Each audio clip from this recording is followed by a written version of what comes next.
Обвинителството се заинтересира за странскиот консултант на СДСМ, ако Комисијата за изборни нерегуларности нотира сомнеж во врска со евентуалното ангажирање на Асаф Ейсин. Дали, ако има ангажман, е заведен во некоја документација и од кои пари е платен.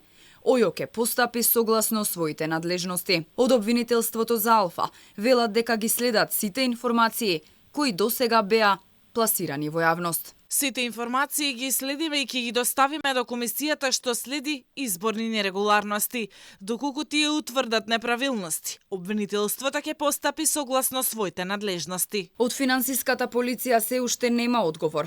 Дали доколку Асаф Ейсин е навистина ангажиран од страна на социјалдемократите, како што тврдеше Пендаровски. Ке истражуваат од кои пари се платени скапите услуги на пиар експертот, кој според странските медиуми имал куп специјалци кои работат на рейтингот на звучни политички имиња. Експертите предупредуваат дека целата приказна ќе застане тука, заглавена во лавиринтот на политички контролираното правосудство.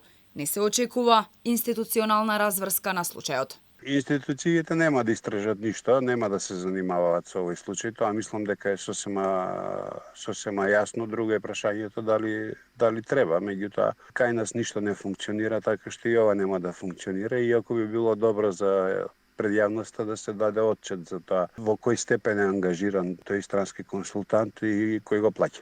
Според Јаневски, актуелниот председател Пендаровски дури и со помош на израелскиот стратег не може да го избегне поразот на предстојните избори. Нема многу да се одрази, посебно во случајот кај Пендаровски, бидејќи разликата од 10% според последната анкета во однос на Сејановска е преголема за било што да му помогне, затоа не ми е јасно зашто влегува во такви шеми.